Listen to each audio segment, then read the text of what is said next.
नमस्कार. साम टी व्हीमध्ये आपलं स्वागत. ब्लॅक अँड व्हाईट या कार्यक्रमामध्ये आपण मुख्यतः सद्य परिस्थितीमध्ये जे ज्वलंत विषय आहेत त्या संदर्भात जे निर्णय प्रक्रियेतले प्रमुख व्यक्ती आहेत त्यांच्याशी चर्चा करण्याचा प्रयत्न करतो आणि थेटपणे तुमच्या आमच्या मनातले प्रश्न विचारण्याचाही प्रयत्न करतो. 2029ची निवडणूक आत्तापासूनच जवळ आली की काय असं चित्र तयार झालं आहे. आत्ता आपण बघत होतो राहुल गांधींचं आंदोलन राज्यात देशात सर्वत्र विरोधक बऱ्यापैकी सक्रिय होतो आहे. पण इतकंच नाही, सत्ताधारी पण सक्रिय झालेत आणि याच सक्रियतेमध्ये सध्या चर्चेचा विषय मुंबई महाराष्ट्रामध्ये तो म्हणजे जे परप्रांतीय भय्ये म्हणवले जातात, जे रिक्षा चालक आहेत, टॅक्सी चालक आहेत, त्यांना महाराष्ट्र सरकारनं मराठी सक्तीची केली आहे. कारवाई सुरू झाली आहे. अभूतपूर्व अशा स्वरूपाची कारवाई पाहायला मिळते आहे. मुळात इतकी वर्ष कायदा झाला मग अंमलबजावणी का झाली नव्हती हेच विचारायचं आहे. स्वतः परिवहन मंत्री आपल्याबरोबर आहेत, आपण त्यांच्याशी चर्चा करूयात. प्रताप सरनाईक साहेब, खूप खूप स्वागत. मुळात पहिलाच प्रश्न म्हणजे साधारण 36-38 वर्ष झाले होते हा कायदा होऊन की मराठी आलं पाहिजे प्रत्येक टॅक्सीवाल्याला, रिक्षावाल्याला. इतक्या उशिरा का कारवाई होते आणि तुमच्या काळात कारवाई सुरू झाली म्हणून तुमचं अभिनंदन, पण इतका उशीर का लागला? ते पहिल्यांदा तर मी तुमचं एक वाक्य करेक्शन करतो. याचं तुम्ही परप्रांतीय भय्या असं म्हणालात.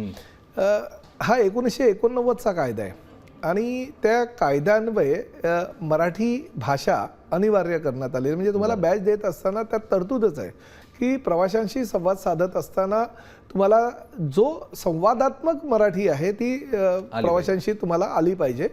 आणि तुम्ही जो वाक्यप्रयोग केला त्यामध्ये असं आहे की फक्त उत्तर प्रदेशचेच लोक नाही आहेत. आपल्याकडे जम्मू काश्मीरपासून केरळ, तामिळनाडू, आंध्रा, कर्नाटका, गुजरात आणि उत्तर प्रदेश, बिहार, हिमाचल प्रदेश ह्या म्हणजे देशातल्या बहुतांश राज्यातले जी लोक आहेत ते रोजगारानिमित्तानं महाराष्ट्रात आलेले आहेत. मुंबई MMR क्षेत्रात ते काम करत आहेत. त्यामुळे फक्त एका राज्याचे ही लोक नाही आहेत, तर पूर्ण देशातले असल्या कारणानं त्यांना आपण पर्टिक्युलर एका राज्याचे असं म्हणणं अयोग्य ठरेल. आणि त्यामुळे माझं असं म्हणणं आहे, ही वस्तुस्थिती आहे की उत्तर प्रदेशातील आमच्या हिंदी भाषिकांचा फार मोठ्या प्रमाणात त्यामध्ये समावेश आपण केलेला आहे. परंतु मध्यंतरीच्या काळामध्ये काही कोणी एवढं लक्ष त्यामध्ये दिलं गेलं नव्हतं. परंतु माझ्याकडे काही तक्रारी आल्यात परिवहन मंत्री म्हणून की आपल्याच महाराष्ट्रातले खेड्यापाड्यातले, आदिवासी पाड्यातले जेव्हा मराठी जे पॅसेंजर होते ते रिक्षा टॅक्सीमध्ये जेव्हा बसायचे तेव्हा त्यांच्याबरोबर हिंदीमध्ये काय त्यांना मराठीच आपली मुंबई ठाण्यातली किंवा पुण्यातली जी मराठी आहे तीच येत नाही. कारण आपल्याकडे जिल्हानिहाय भाषा ही थोडी थोडी बदलत जाते आणि त्यामुळे हिंदीचं आणि त्यांचा काही संबंधच नसायचा. मग त्यांना आपली मराठी भाषेच बरोबर येत नाही तर हिंदीमध्ये ते काय संवाद साधतील. आणि त्यामुळे वादविवाद झाले. वादविवाद झाल्यानंतर त्याचा पोलीस स्टेशनमध्ये अनेक तक्रारी दाखल झाल्या आणि मला अनेक सामाजिक संघटनांनी, अनेक आमदारांनी पत्र दिलीत की हे फार मोठ्या प्रमाणात चाललेलं आहे आणि दिवसेंदिवस ह्या गाड्यांचं प्रमाणही वाढतं आहे. त्यामुळे मराठीशी जर संवाद कोणी साधत नसेल तर ते आपण कायदेशीर कारवाई करायला हवी. आणि मी ती कायदेशीर कारवाई करायला सुरुवात केली. मग काही सामाजिक संघटना, काही राजकीय पक्षाचे नेते, काही अमराठी जे नेते आहेत ते आले. त्यांच्याबरोबर बैठका झाल्या. त्यांनी मुदत मागितली.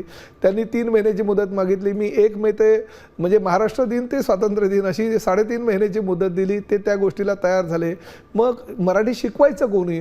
तर कोकण मराठी साहित्य परिषद, मुंबई मराठी साहित्य संघ ह्या साहित्यिकांना आमंत्रित केलं. त्यांनी आनंद व्यक्त केला की चला आम्हाला ह्या मराठी पूर्ण अस्मिता आहे आणि ती मराठीची यशोगाथा जी आहे ती आपण जगभर पोचवतो, आपण महाराष्ट्रात का पोचवू शकत नाही.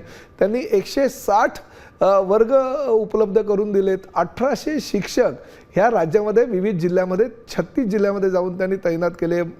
MMR क्षेत्रामध्ये सगळ्यात जास्त शिक्षक दिले. आणि आनंदाची गोष्ट आहे की 1 मेला चालू केलेला हा शिवसेना प्रमुख बाळासाहेब ठाकरे यांच्या नावानं मराठी अभियान जे होतं ते जवळजवळ 1,65,600 हिंदी भाषिकांनी त्यामध्ये भाग घेतला आणि ते मराठी शिकले. आता एकूण जे लायसन्सधारी आहेत त्यातले किती टक्के हे मराठी बोलायला लागले? बघा, एकूण लायसन्सधारी 9 लाखाच्या वर आहेत. परंतु त्यातील महाराष्ट्रात राहणारे, मराठी भाषेवर प्रेम करणारे, मराठी भाषा आत्मसात करणारा आणि मराठी ही लोक सुद्धा फार मोठ्या प्रमाणात आहेत. ते 30 ते 40% आहेत. काही हिंदी भाषिक जे आहे ते इतर राज्यातून आलेले आहेत, त्यांची संख्या आम्ही जरी आज पकडत असेल तरी 4 लाखाच्या आसपास असण्याची शक्यता नाकारता येत नाही. त्यातील 1,65,000 लोकांनी आमच्याकडनं म्हणजे कोकण मराठी साहित्य परिषदेकडनं प्रमाणपत्र घेतलेलं आहे. त्यामुळे आम्ही ती मुदत दिली होती. 1989च्या कायद्यामध्ये फक्त 500 रुपयाचा दंड होता, पण 500 रुपयाचा दंड म्हणजे खुशीने दंड द्यायचे. मग मी काय केलं, 12 ऑगस्ट 2026ला लॉ अँड ज्युडिशियल डिपार्टमेंटकडनं नवीन कायदा केला. त्या कायद्यामध्ये पण नैसर्गिक न्याय दिला. म्हणजे पहिले काल मोहीम जी चालू केली, तुम्हाला 30 दिवसाची नोटीस, 30 दिवसामध्ये तुम्ही जर शिकलात तर सोन्याहून पिवळा आनंद आहे. तुम्ही जर नाही शिकू शकलात तर मग तुम्हाला 3 महिने तुमचा बॅच निलंबित करण्याची नोटीस. व त्या 3 महिन्यामध्ये जर तुम्ही शिकला नाहीत तर मात्र आयुष्यभरासाठी तुमचा बॅच काय, लायसन काय, सगळंच रद्द. कारण शेवटी ही महाराष्ट्राची संस्कृती आहे, महाराष्ट्राची अस्मिता आहे. तुम्ही महाराष्ट्रामध्ये याल, महाराष्ट्राच्या मातीशी तुम्हाला खरं तर एकरूप व्हावं लागेल. परंतु तुम्ही ह्या ठिकाणी व्यवसाय कराल, धंदा कराल, पैसे कमवाल आणि सांगाल नाही आम्हाला मराठी शिकायचंच नाही, मुजोरी कराल, अरेरावी कराल, तर ते महाराष्ट्रात चालणार नाही. चला, एक भूमिका कोणीतरी तर घेतली, कारण मतदारसंघ सरनाईकांचा जो मतदारसंघ आहे त्यात साधारण 50% हे हिंदी भाषी आहेत किंवा परप्रांतीय आहेत मुख्यतः. आणि अशा परिस्थितीमध्ये प्रताप सरनाईकांनी ही हिंमत दाखवली आहे की हा कायदा लागू करूनच दाखवायचा आणि मराठी शिकवून दाखवायचं. त्यासाठी त्यांचं अभिनंदन करायला हरकत नाही. पण तुम्हाला भीतीने वाटली इतर राजकारणी कातरतात एकदम असं काही निर्णय घेतात? मी तुम्हाला सांगतो, माझं घराणं साहित्यिकांचं घराणं. माझे वडील दैनिक आचार्य अत्रेंच्या दैनिक मराठामध्ये त्यांच्यासोबत काम करायचे. मधुकर भावेंपासून सगळे त्यांचे ज्युनियर त्यावेळेस होते. आणि त्यामुळे संयुक्त महाराष्ट्राची चळवळ माझ्या वडिलांनी फार जवळनं बघितलेली. आचार्य अत्रेंबरोबर त्यांनी काम केलेलं असल्या कारणानं मधु मंगेश कर्णिकांबरोबर त्यांनी काम केलं आहे. प्रत्येक त्यांच्या पुस्तकांमध्ये मधु मंगेश कर्णिकांची प्रस्तावना असायची. मधुकर भावेंनी त्यांच्यावर पुस्तकं लिहिलेली आहे. त्यामुळे माझी आई शिक्षिका, बहीण कवयित्री, त्यामुळे एक साहित्यिकाचं घराणं असा मला मिळालेलं आहे. लहानपणापासून ते बाळकडू होतं. मनामध्ये मराठीच्या विषयी प्रचंड आदर आणि म्हणजे मराठी अस्मितेविषयी प्रचंड अभिमान बाळगणारा मी एक कार्यकर्ता होतो. विद्यार्थी संघटनेपासून राजकारणात आलो. आज राज्याचा परिवहन मंत्री म्हणून काम करतोय. परंतु मी 4 टर्म विधानसभेचा सदस्य म्हणून राहिलो, 3 टर्म नगरपालिकेमध्ये नगरसेवक म्हणून राहिलेलो आहे. मतदारसंघ जरी मीरा भाईंदर आणि ठाणे हा वेगवेगळा असेल तरी मी युती असताना सुद्धा निवडून आलो आहे. 2009ला युती होती, निवडून आलो. 2014ला युती नव्हती तरी निवडून आलो. त्यावेळेस तर मोदी साहेबांची लाट होती तरीसुद्धा माझ्या मतदारसंघातनं मी निवडून आलो. 2019ला 83,000चा मताधिक्यानं निवडून आलो. आणि 2024च्या झालेल्या निवडणुकीत 1,08,000 म्हणजे राज्यातून 9व्या क्रमांकाचा सर्वात जास्त मताधिक्यानं निवडून आलेला मी आमदार आहे. आणि त्यामुळे मी घाबरत नाही, कारण माझा संवाद आहे प्रत्येकाशी. मी लोकांची कामं करतो, विकासाची कामं करतो, लोकांच्या अनेक काही सुखदुःखामध्ये मी स्वतःला झोकून देतो. आणि त्यामुळे घाबरून मी निवडून येईल का? आणि मला जर स्वतःच्या मतदारसंघाची काळजी घेऊन जर मराठी अस्मिता टिकवायची नसेल तर मला असं वाटतं की या खुर्चीवर बसण्याचं मी लायक नाही. चला, कोणीतरी म्हणतंय की माझी जबाबदारी काय आहे ते मान्य करायला तयार होत आहे. पण मग तुम्ही ज्यांच्याबरोबर आहात, भाजपबरोबर मुख्यतः, तर भाजपचा याला किती पाठिंबा आहे? कारण भाजपवाल्यांचा तर सांगतो सगळ्यांना हीच शंका सुरुवातीपासून आली. मी जेव्हा सगळ्या साहित्यिकांना मध्ये घेतलं, अनेक भारतीय जनता पक्षाचे नेते मंडळी सुद्धा माझ्याकडे आले. म्हणजे कृपाशंकर सिंग, हाजी अराफत शेख, आमचे संजय निरुपमपासून बरेच नेते, शशांकराव, सगळे आले. आणि काही रिक्षा टॅक्सी युनियन वगैरे. पण मी त्यांना समजावून सांगितलं, बघा मी काही कोणावर सक्ती करत नाही. मराठीची भक्ती करा, आनंद आहे आणि तो नियमामध्येच आहे. त्यांना ते पटलं. त्यांनी 3 महिन्याची मुदत मागितली, मी 3.5 महिन्याची मुदत मागितली. मग मराठी कसं शिकायचं त्यासाठी मी कोकण मराठी साहित्य परिषद, मुंबई मराठी साहित्य संघाच्या सगळ्या साहित्यिकांना एकत्र आणलं. आणि ते नेतृत्व करत असताना मी त्यांच्यासाठी एक 18 फक्त प्रश्नावली बनवली. मोठं पुस्तक होतं, त्याचं 4 पेजमध्ये रूपांतर केलं. तुम्ही भाजपचा मुद्दा दुसरीकडे घेऊन जाताय. तुम्ही भाजप काय म्हणतात ऐका, ते झाल्यानंतर मी ती पुस्तिका केली आणि पुस्तिका घेऊन मी मुख्यमंत्र्यांच्या हस्ते त्याचं प्रकाशन केलं. मुख्यमंत्र्यांनी मला सांगितलं की प्रताप, भूमिका आपली योग्य आहे, परंतु त्यांना वेळ द्यायला हवा, संधी द्यायला हवी. ही पुस्तिका खरंच खूप छान आहे आणि महाराष्ट्रामध्ये हिंदी भाषिक असू द्या किंवा परप्रांतीय असू द्या किंवा अमराठी लोक असू द्या, त्यांना ही संधी आपण उपलब्ध करून द्यायला हवी. आणि एकनाथ शिंदे साहेबांचा प्रश्न नाही, ते तर पहाडासारखे पाठीमागे माझ्या होतेच, कारण शेवटी शिवसेना प्रमुखांचे विचार आहे, हिंदुत्वाचे विचारांनी मराठीची जी गळचेपी महाराष्ट्रामध्ये काही वर्षापूर्वी होत होती ती दूर करण्याचं काम ह्या माध्यमातून, ह्या अभियानाच्या माध्यमातून आम्ही केलेलं आहे. चला, आता या अभियानाबद्दल झालं, गळचपीचा विषय तुम्ही काढला आहे. सध्या तुमच्या मंत्रिमंडळातले तुमच्याच पक्षाचे काही मंत्रिमंडळ आमची गळचपी होते, मित्रपक्ष गळचपी करतो, आम्हाला निधी देत नाही म्हणून. असं काही नाही. फक्त काय होतं, अतिशय चांगल्या प्रकारचं ट्युनिंग देवेंद्रजी, एकनाथ शिंदे साहेब आणि सुनेत्रा पवारांमध्ये आहे. बघा, 3 पक्षाचं सरकार आहे. 3 पक्षाचं सरकार असल्यामुळे थोड्याफार प्रमाणात इकडे तिकडे हे छोट्या छोट्या गोष्टीवरनं काही लोकांचे वादविवाद होत असतात, पण ती पेल्यातली वादळं असतात. मोठ्या लेवलला म्हणजे वरिष्ठ लेवलला ह्या तिन्ही नेत्यांमध्ये चांगला समन्वय आहे. एका दुसऱ्या बाबतीत जरी काही विचारांची देवाणघेवाण किंवा काही गोष्टी जरी घडत असेल तरी राज्याच्या दृष्टीनं आणि प्रामुख्यानं मी तर स्पष्टपणे म्हणेल की MMR क्षेत्रातील इन्फ्रास्ट्रक्चरच्या दृष्टिकोनातनं ज्या पद्धतीनं देवेंद्रजी आणि एकनाथ शिंदे साहेब हाताला हात धरून काम करतायत, खरोखर मी सांगतो त्यांच्या कार्यकाळामध्ये एवढी ही विकास या MMR क्षेत्राचा होईल ना, पुढल्या भविष्यामध्ये येणारी पिढी यांच्या दोघांचं नाव हे घेतच राहणार. पण ते तुमचे विरोधक आरोप करतात की सगळ्या जमिनी तुम्ही देऊन टाकताय, मैदानं देऊन टाकताय, तुम्ही सगळ्या महत्त्वाचे कॉन्ट्रॅक्ट त्यांनाच देतायत. म्हणजे कोणाला ते तुम्हाला माहिती आहे, आदानींना देतायत किंवा कोणाला. मी तुम्हाला सांगतो, बघा 25 वर्षे मुंबई महापालिकेमध्ये तुमची सत्ता होती ना, मुंबईमध्ये एवढ्या मोठ्या प्रमाणात तुमची सत्ता होती, राज्यामध्ये पण काही वर्ष तुमची सत्ता होती. जो हिशोब तुम्हीचा जर काढला तर काय म्हणजे किती भूखंड तुम्ही लाटले, किती ठेकेदार तुम्ही निर्माण केले, किती ठेकेदारांना नगरसेवक बनवलं, किती ठेकेदारांना आमदार बनवलं, किंबहुना किती ठेकेदारांना तुम्ही लोकसभा लढवली आणि किती लोकांना राज्यसभेमध्ये पाठवलं, ह्याची जर जंत्री आम्ही वाचायला बसलो आणि लिहायला बसलो ना, एक दिवस पण कमी पडेल. परंतु ठीक आहे, विरोधक आहे, विरोधकांनी त्यांचं काम करावं. विकासाच्या दृष्टिकोनातून आमचं सरकार जे काम करतं आहे, मला असं वाटतं राज्याच्या इतिहासामध्ये आजपर्यंतच्या कार्यकाळामध्ये 2019 ते 2029चा हा 10 वर्षाचा कार्यकाळ फार निर्णायक आहे.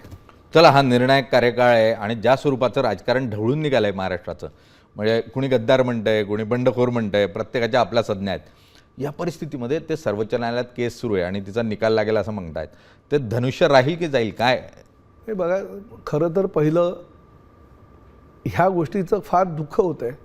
सर्वप्रथम त्यांनी बाळासाहेबांचे विचार जे आहेत ते गोठवलेत. काँग्रेस राष्ट्रवादीबरोबर जे तेव्हा गेले त्यामुळे ते बाळासाहेबांचे विचार ते गोठवले. हिंदुत्वाचा विचारच त्यांच्याबरोबर राहिला नाही. मराठीचा मुद्दा तर संपवून टाकला. आणि आज तीच मंडळी सांगतात, म्हणजे कपिल सिब्बल हे फार मोठे वकील आहेत, सिनियर काउन्सिल आहेत, देवदत्त आहेत, आम्हाला नाही मिळालं तरी चालेल पण बाळासाहेबांचा धनुष्यबाण गोठवून टाका. अरे ही काय भूमिका, काय भावना तुमची? ठीक आहे, आम्हाला नाही मिळालं तर चालेल पण दुसरे जे शिवसेना आणि 4 अक्षरं आणि धनुष्यबाण घेऊन बाळासाहेबांचे विचार घेऊन एकनाथ शिंदे साहेब पुढे जात आहेत, त्यांचा धनुष्यबाणसुद्धा तुम्ही गोठवा. आणि त्याचबरोबर तुम्हाला ह्या गोष्टीची जाणीवसुद्धा असायला पाहिजे की 2022ला तुम्ही म्हणतायत की आमदार होते, त्यांच्याकडे फक्त 4 लाख शिवसैनिक होते किंवा सदस्य होते. अहो, आज एकनाथ शिंदे साहेबांच्या नेतृत्वाखाली 2024च्या निवडणुकीमध्ये लोकसभा आम्ही जिंकली. विधानसभेचं जे संख्याबळ होतं ते आमचं 1.5 पटीनं वाढलं. जिल्हा परिषदा, पंचायत समित्या, महापालिका सगळीकडे आमचे महापौर बसले, आमच्या जिल्हा परिषदेचे अध्यक्ष बनले, पंचायत समितीमध्ये आमचे सभापती बनले, नगराध्यक्ष झाले. आम्हाला जनतेनं दिलेला आहे, जनतेचा कौल आमच्याबरोबर आहे. न्यायालयाचा कौल काय लागेल तर आम्ही 2 तारखेपासून जेव्हा सर्वोच्च न्यायालयामध्ये आमची भूमिका आणि आमची बाजू आम्ही मांडू, पण जनतेनं आम्हाला कौल दिलेलं हे तुम्ही विसरून चालणार नाही तुम्हाला. नाही, पण माझं एक म्हणणं आहे की न्यायालयात पण कोणीतरी म्हटलं की जनतेच्या न्यायालयानं कौल दिलेला आहे. मग अशा प्रकरणांचा प्रत्येकाचा कौल आपण जर जनतेत जाऊन घ्यायला लागलो तर मग न्यायालय कशाला पाहिजे हा प्रश्न येतो. मुळात बघा, न्यायालय पाहिजेच. न्यायालयाने निर्णय दिलेला तो आम्हाला बंधनकारकच आहे, परंतु न्यायालयामध्ये फक्त त्यांची बाजू तुम्ही आतापर्यंत ऐकलेली ना. आणि कपिल सिब्बल तर तेच ते बोलत होते गेल्या 5 वेळा न्यायालयानं त्यांना आणि न्यायाधीशांनी संधी दिल्यानंतर सुद्धा.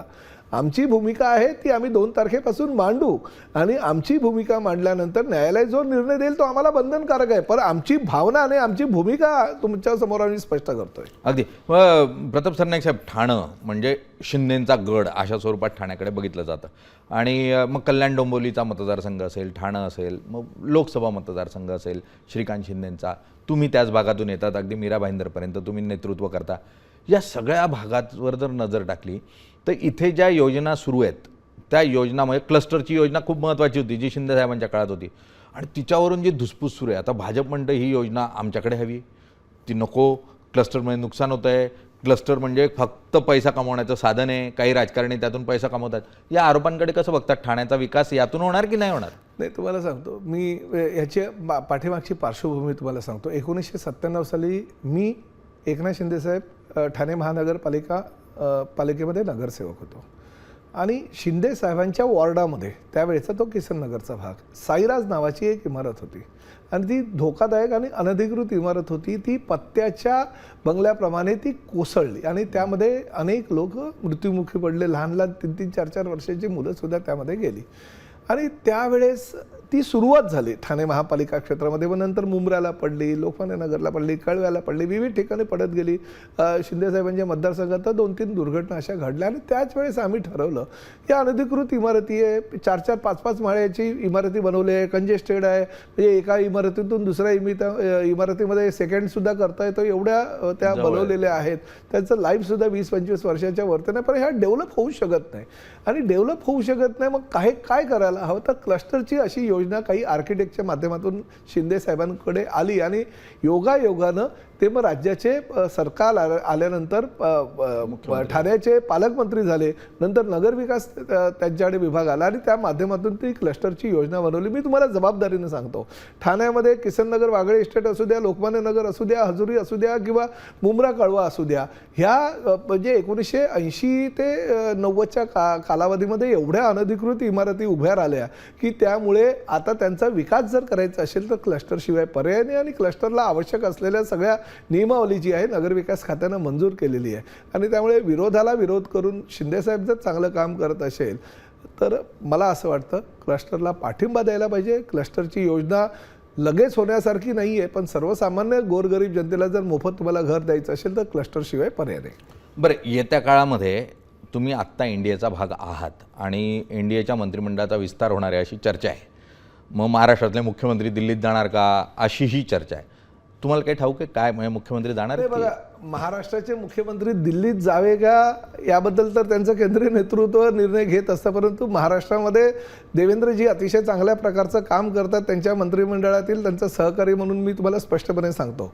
पण मला जर तुम्ही विचाराल तर श्रीकांत शिंदे दिल्लीमध्ये केंद्रीय मंत्रिमंडळात जायला हवे ह्या मताचं मी आहे. कारण शेवटी श्रीकांत शिंदे अतिशय चांगल्या प्रकारचं काम करतायत. पक्षाचं युवा नेतृत्व म्हणून त्यांच्याकडे बघितलं जातं. 3 वेळा कल्याण लोकसभेचे खासदार आहे आणि एवढंच नव्हे तर भारताचं प्रतिनिधित्व पूर्ण जगामध्ये त्यांनी 3 ते 4 वेळा प्रत्येक देशामध्ये जाऊन अतिशय चांगल्या प्रकारचं केलेलं आहे आणि त्यामुळे एवढा सगळा म्हणजे गाठोडं त्यांच्या पाठीमागे असल्या कारणानं एकनाथ शिंदे साहेबांच्या मनामध्ये काय आहे हे मी सांगू शकत नाही. कारण त्यांना असं वाटतं की नाही सगळ्या कार्यकर्त्यांना संधी द्यायला पाहिजे, पण त्यांचा सहकारी म्हणून मला जर तुम्ही विचाराल तर श्रीकांत शिंदेंना ते नेतृत्व द्यायला हवं. चल, हरकत नाही. केंद्रात आपण श्रीकांत शिंदेंना मंत्री करूयात. नवं नेतृत्व आहे, स्वतः डॉक्टर आहेत ते, त्यामुळे उच्च शिक्षित आहेत, संधी मिळायला काही हरकत नाही. दिली पण पाहिजे, 3 टर्म झालेल्या आहेत.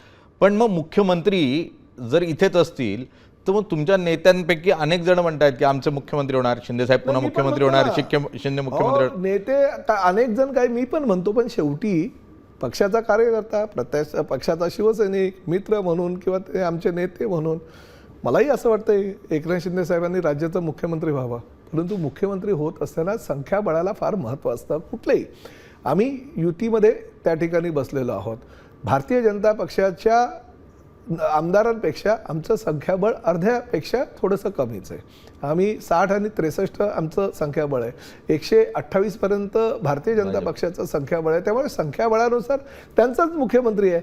जे माझ्यासारखे शिवसैनिक कार्यकर्ते मित्र किंवा नेते असं म्हणतात त्यांनी येणाऱ्या 2029च्या निवडणुकीमध्ये लोकसभेमध्ये जास्त मेहनत करावी, खासदार निवडून आणावे, विधानसभेमध्ये जास्त मेहनत करावी, अजून जास्त आमदार निवडून आणावे आणि मुख्यमंत्री पदावर दावा करावा या हरकत मतासाठी नाही. आहे. प्रताप सरनाईक, मला एक सांगा साहेब, की तुम्ही शिवसेना सोडली, मधल्या काळामध्ये 2 शिवसेना झाल्या, एकनाथ शिंदेकडे एक गेली, ठाकरेंकडे. तुम्ही कडवे शिवसैनिक होतात अनेक काळापासून, पवारांबरोबर पण होतात, नंतर तुम्ही शिवसेनेत आलात, आमदार झालात. उद्धव ठाकरेंबरोबर पण तुमचे जवळचे संबंध होते, तुमची मुलं आदित्य ठाकरे जवळचे मित्र होते, सहकारी होते.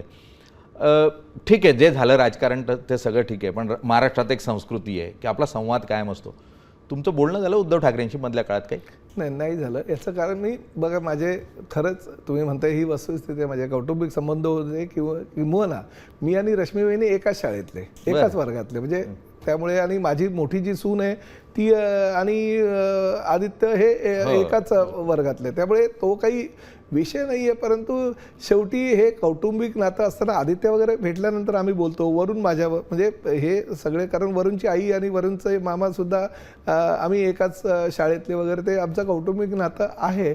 परंतु शेवटी पक्ष आहे आणि पक्षाची जी भूमिका आहे, ज्या पक्षाचा मी नेता आहे त्या पक्षाची भूमिका मला न्यावीच लागणार. कारण शिंदेसाहेबसुद्धा आम्ही एकत्रितपणे महापालिकेमध्ये नगरसेवक, ते आज आमदार म्हणून, म्हणजे 30 वर्षे तेही आणि आम्ही सोबत आहोत.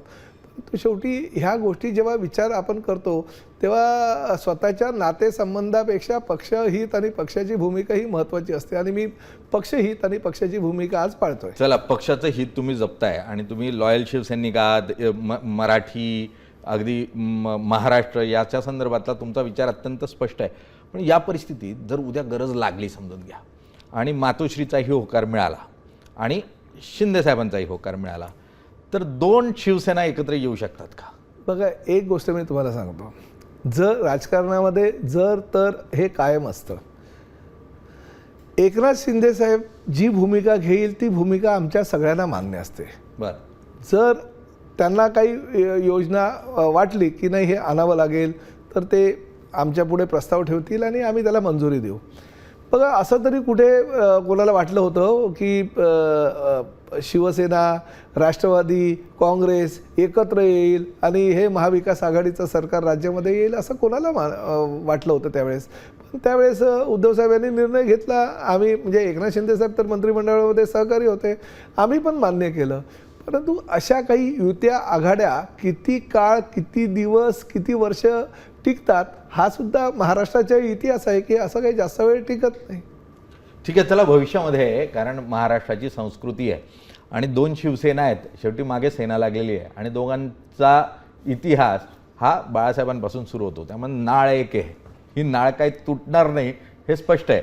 आता भविष्य काय होणार, कारण 2 राष्ट्रवादी एकत्र येण्याची शक्यता आहे, लवकरच त्या संदर्भात आपल्याला सुतवाच होताना पाहायला मिळू शकतो. त्यामुळे शिवसेना जर एकत्र आल्या 2 तर काय, हाही प्रश्न सध्या विचारायला काही हरकत नाही.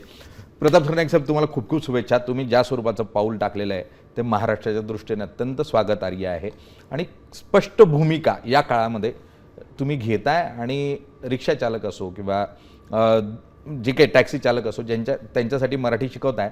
पण एक प्रश्न आहे या संदर्भातला की फक्त त्यांनाच का, इतरांना का नाही शिकवत तुम्ही मराठी? फक्त त्याच एका वर्गाला, म्हणजे ते गरीब आहेत, ते त्यांना तुम्ही दाबू शकता म्हणून दाबताय का फक्त, मग बाकीच्यांना का नाही शिकवत, असा प्रश्न आहे? नाही, तुमचा प्रश्न चुकीचा आहे. याचं कारण असं आहे, मी राज्याचा परिवहन मंत्री आहे. माझ्या अधिकार क्षेत्रामध्ये फक्त ओला, उबेर, रॅपिडो, आता नवीन येणार असलेली भारत टॅक्सी, देवदत्त किंवा भविष्यामध्ये येणारी छावा आणि त्याचबरोबर रिक्षा आणि टॅक्सी ह्या माझ्या अधिकार क्षेत्रामध्ये, त्या ठिकाणी काम करणारे ड्रायव्हर हे माझ्या अधिकार क्षेत्रामध्ये आहे. हा, मी मराठी भाषेचा मंत्री असतो तर मग तुमचा प्रश्न आणि तुमच्या सरकार नाही, आमचं सरकार आहे आणि मराठी भाषेच्या शिवसेनेकडे तो विभाग, मराठी भाषेच्या मंत्र्यांनीच अनुदान दिलं म्हणून राज्यामध्ये आम्ही 1800 साहित्यिक शिक्षकाच्या रूपानं नेऊ शकलो आणि 180 कार्यशाळा आम्ही निर्माण केल्या. ह्या मराठी भाषेच्या मंत्र्यांनी आम्हाला सहकार्य केलं म्हणून.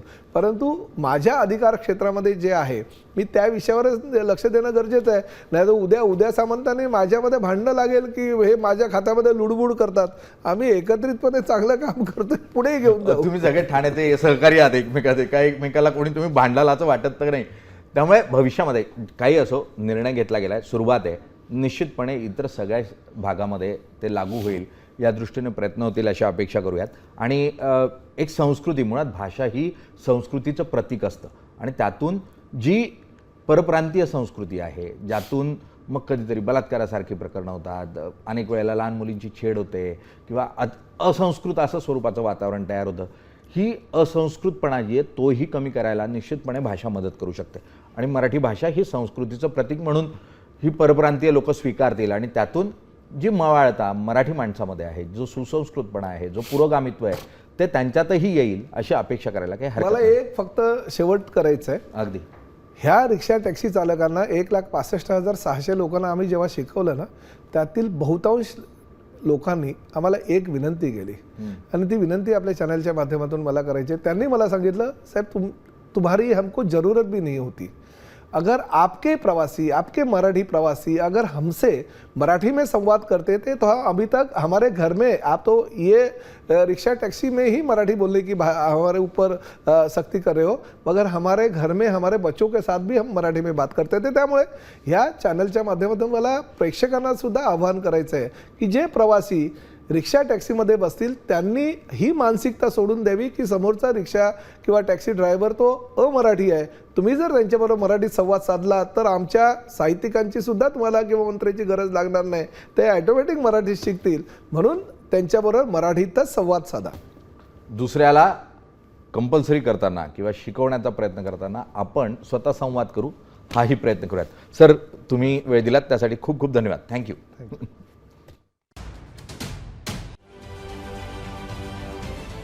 महाराष्ट्रातील सर्व बातम्यांचे विश्वासार्ह व्यासपीठ, सकाळच्या सर्व सोशल मीडिया प्लॅटफॉर्मला लाईक, फॉलो आणि सबस्क्राईब करा.